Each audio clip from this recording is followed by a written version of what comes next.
Oi, gente, tudo bom? Hoje nós vamos dar continuidade ao nosso discipulado. Estamos no capítulo 13 de Mateus, já 50% praticamente do livro, e esse é um pouquinho extenso, vai até o versículo 58. É um capítulo muito bonito que Jesus usa de parábola, né? Parábola é uma história, né, narrativa, né? É um texto narrativo que ele transmite uma lição, né, dada para aqueles todos que estão ouvindo, né? Tirada lições dessas histórias. Quem usa em parábolas sempre tira lições, né? São textos de pequenas narrativas. Então vamos lá. Jesus ensinou assim ao povo, né? Olha como é linda, gente, esse capítulo. A parábola do semeador. No mesmo dia, tendo Jesus saído de casa, sentou-se à beira do mar. E reuniram-se a ele grandes multidões, de modo que entrou num barco e se sentou, e todo o povo estava em pé na praia. Quer dizer, ele precisou sentar em um barco para poder falar para o povo que tinha multidão, uma multidão muito grande, né? E que não estava nem tendo espaço na areia da praia, né? Praticamente. E falou-lhes muitas coisas por parábolas, dizendo: Eis que o semeador saiu a semear. E quando semeava, uma parte da semente caiu à beira do caminho, e vieram as aves e as comeram. E outra parte caiu em lugares pedregosos, onde não havia muita terra, e logo nasceu, porque não tinha terra profunda. Mas, saindo o sol, queimou-se e, por não ter raiz, secou-se. E outra caiu entre espinhos, e os espinhos cresceram e o sufocaram. Mas outra caiu em boa terra e dava fruto, um a 100, outro a 60 e outro a 30 por um. Quem tem ouvidos, ouça. E chegando-se a ele os discípulos perguntaram-lhe: Por que lhes falas por parábolas? Respondeu-lhe Jesus: Porque a vós é dado conhecer os mistérios do reino dos céus, mas a eles não lhes é dado. Pois ao que tem, dar-se-lhe-á e terá em abundância, mas ao que não tem, até aquilo que tem lhe será tirado. Por isso lhes falo por parábolas, porque eles, vendo, não veem, e ouvindo, não ouvem nem entendem. E neles se cumpre a profecia de Isaías, que diz: Ouvindo, ouvireis, e de maneira alguma entendereis, e vendo, vereis, e de maneira alguma percebereis, porque o coração deste povo se endureceu, e com os ouvidos ouviram tardamente, e fecharam os olhos, para que não vejam com os olhos, nem ouçam com os ouvidos, nem entendam com o coração, nem se convertam e eu os cure. Mas bem-aventurados os vossos olhos, porque veem, e os vossos ouvidos, porque ouvem. Pois em verdade vos digo que muitos profetas e justos desejaram ver o que vedes e não viram, e ouvir o que ouvis e não ouviram. Ouvi, pois, vós a parábola do semeador. A todo que ouve a palavra do reino e não a entende, vem o maligno e arrebata o que lhe foi semeado no coração. Este é o que foi semeado à beira do caminho. Aqui Jesus já está explicando a parábola. E o que foi semeado nos lugares pedregosos, este é o que ouve a palavra e logo a recebe com alegria, mas não tem raiz em si mesmo, antes é de pouca duração. E sobrevindo a angústia e a perseguição por causa da palavra, logo se escandaliza. E o que foi semeado entre os espinhos, esse é o que ouve a palavra, mas os cuidados deste mundo e a sedução das riquezas sufocam a palavra e ela fica infrutífera. Mas o que foi semeado em boa terra, este é o que ouve a palavra e a entende e dá fruto, e um produz 100, outro 60 e outro 30. Veja como Jesus explica bem certinho, né, gente, a parábola. E ele ensina mais uma ali, a parábola do semeador, né? Ele falou da semeadura da palavra do Senhor na vida das pessoas, e até hoje são assim, né? Algumas pessoas recebem com alegria, mas logo esquecem, outras recebem, mas não ligam, dão as costas, outras que recebem dão frutos. A parábola do trigo e do joio. propôs-lhes outra parábola, dizendo: O reino dos céus é semelhante ao homem que semeou boa semente no seu campo.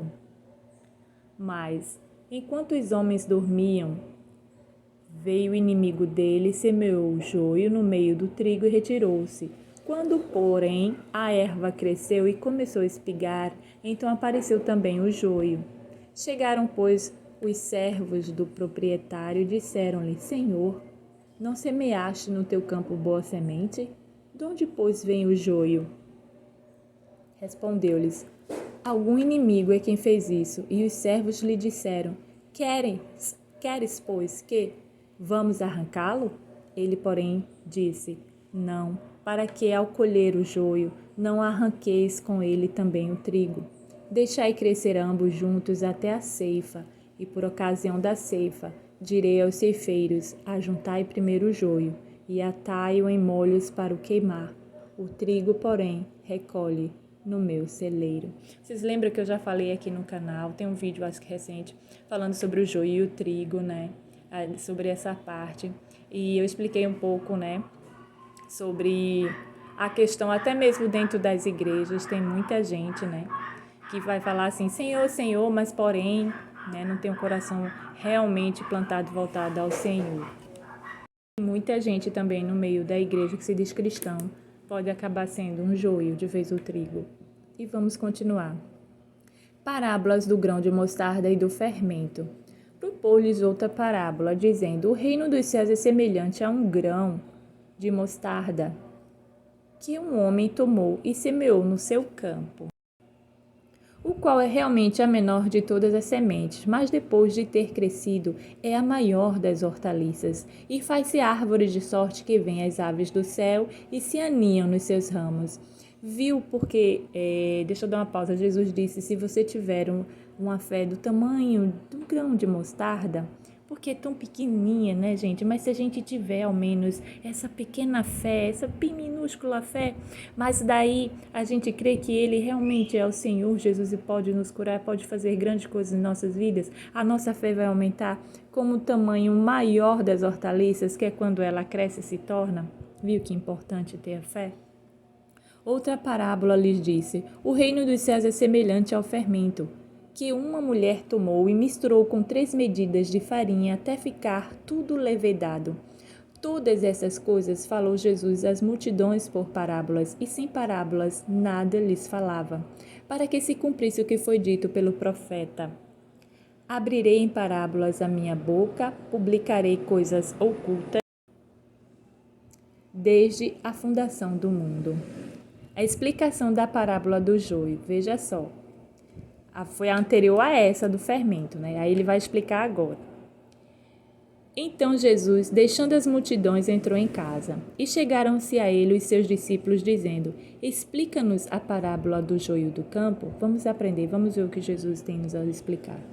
E ele respondendo disse: O que semeia a boa semente é o Filho do Homem. Isso é evidente, né? Naquela época ele teve que explicar, né, para os discípulos. O campo é o mundo. A boa semente são os filhos do reino. O joio são os filhos do maligno, que ainda pode existir no meio do trigo, viu, gente? Dentro da igreja. O inimigo que o semeou é o diabo. A ceifa é o fim do mundo e os ceifeiros são os anjos. Uma pausa. Aí você me diz, mas deixa, como assim? Se na igreja tem todo mundo é filho de Deus. Olha, Judas foi usado pelo inimigo, que estava no meio deles, né?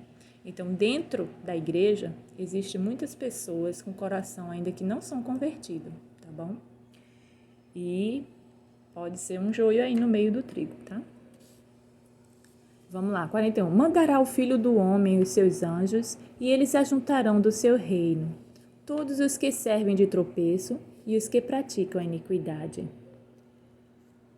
Outra pausa. Às vezes as pessoas estão dentro da igreja e querem ser donos de cargos, donos de coisas dentro da igreja. E aquilo não procede, porque não agrada ao Senhor. Cargo dentro de igreja, gente, é um serviço que todos podem fazer Se, claro, você tem um coração diante do Senhor, se você tem uma equipe ali formada, uma equipe que se juntou-se para trabalhar, se você não pode fazer, outra pessoa pode fazer no seu lugar. Mesmo que no momento você não possa, outros podem. E você, porque está à frente daquele cargo, você não é dono daquele cargo, você não tem que mandar nem questionar as pessoas porque fazem ou deixam de fazer certas coisas ao teu modo de vista, porque não devemos fazer ao nosso modo de vista, porque fulano faz e você tem que fazer assim, você fez igual a fulano. Não devemos ser assim. Eu conheci pessoas já na vida que morreria se deixasse o cargo dentro de uma igreja, e isso não é bom, gente, sabe? Porque o que está reinando ali é só a carne, entendeu? Só a carne da pessoa. E o coração puro é aquele reto que... Lembra que Jesus falou assim: todo aquele que faz a vontade do meu Pai é meu irmão, é minha mãe. Todo aquele que servir ao Senhor em espírito e verdade com alegria. Ele, quando repartiu a missão aos discípulos, ele deu a mesma missão para todos por igual, mas que cada um desempenhou conforme o seu entendimento, a sua força, a sua limitação, o seu caminho, entendeu? Então nós temos que respeitar isso dentro das igrejas, dentro dos seminários, até mesmo dentro das escolas, dentro do seu trabalho, aonde estiver, até na rua, num vizinho, todo canto que você se reunir, vamos fazer um culto ao ar livre, vamos juntar os vizinhos para dar ação de graças, porque pode acontecer isso, você pode fazer isso, não é errado. Convida mais pessoas, entendeu? Ou se principalmente, como eu falei da igreja, eu estou citando a igreja porque eu tenho muitos exemplos dentro da igreja, eu conheço, né, como são os trabalhos dentro da igreja, de seminário. Então, assim, eu quero trazer, né, para nós hoje refletirmos, analisarmos e não sejamos como um joio, mas sejamos trigo. Viemos a respeitar aquilo que Deus nos ensinou.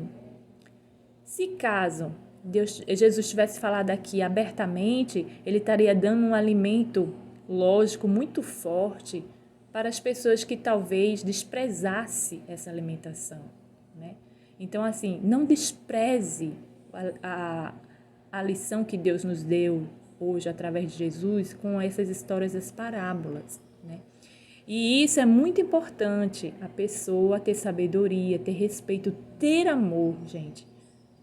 Igreja não é um negócio, igreja não é uma empresa, igreja é para ser comunhão dos irmãos, ensinamento da palavra, é para ser cura, é para ser libertação, é para ser comunhão, é para ser fortalecimento, não é para ser concorrência, não é para ser rivalidade. Não pode existir isso da igreja, que sejamos trigo e não joio. Não é negócio a igreja, é um lugar, é o templo do Senhor. Aí você diz, mas você diz que o templo somos nós, principalmente.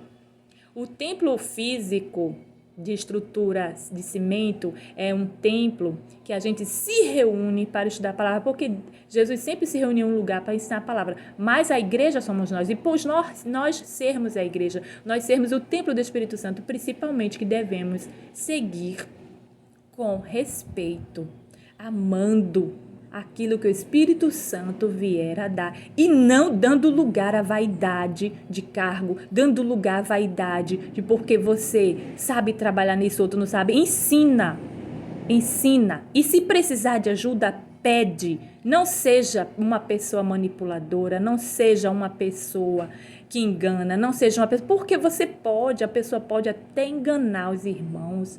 Principalmente o joio é assim, pode até enganar as pessoas que estão em volta, mas a Jesus, ao Espírito Santo e a Deus não engana.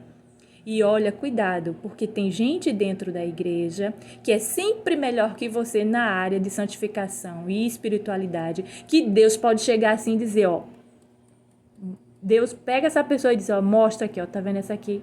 Tá agindo assim, assim. Tá vendo essa aqui? Tá agindo assim, assim. Aquelas pessoas que estão sempre em comunhão com o Senhor, porque Jesus é um líder, formou outros líderes, e líderes são formados por líderes.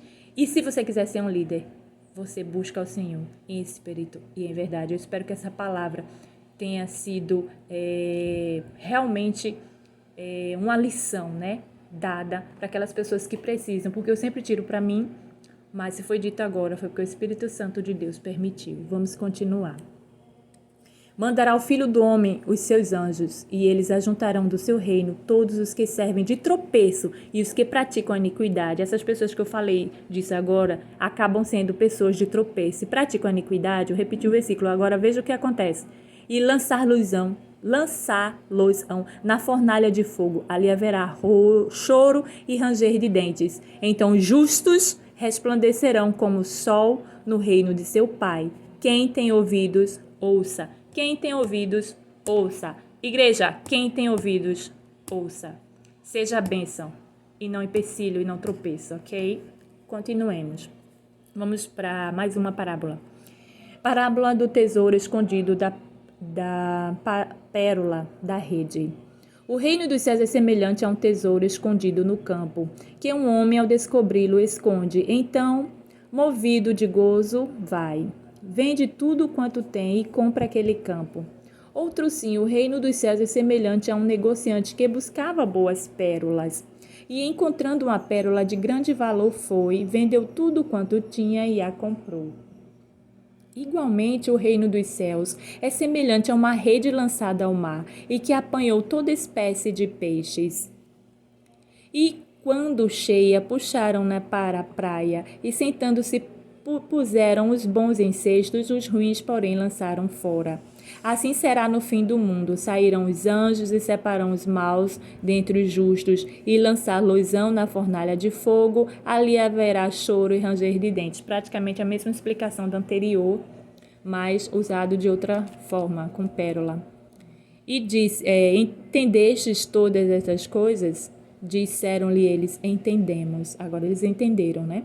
E disse-lhes, por isso, todo escriba que se fez discípulo do reino dos céus é semelhante a um homem, proprietário que tira do seu tesouro coisas novas e velhas. E Jesus, tendo concluído estas parábolas, se retirou dali. Eu não vou nem explicar, porque já foi explicado bem certinho anteriormente. Tanto Jesus quanto o Espírito Santo me deu um complementar. Jesus é rejeitado em Nazaré. E, chegando à sua terra, ensinava ao povo na sinagoga, de modo que este se maravilhava e dizia: donde lhe vem esta sabedoria e estes poderes milagrosos? Não é este o filho do carpinteiro? Quer dizer, eles estavam falando do carpinteiro olhando humanamente. E não se chama sua mãe Maria e seus irmãos Tiago, José, Simão e Judas? E não estão entre nós todas as suas irmãs? Donde lhe vem, pois, tudo isto? E escandalizavam-se dele. Jesus, porém, lhes disse: um profeta não fica sem honra, senão na sua terra e na sua própria casa. E a gente já falou sobre isso também um pouco mais anteriormente, né? Em outro vídeo.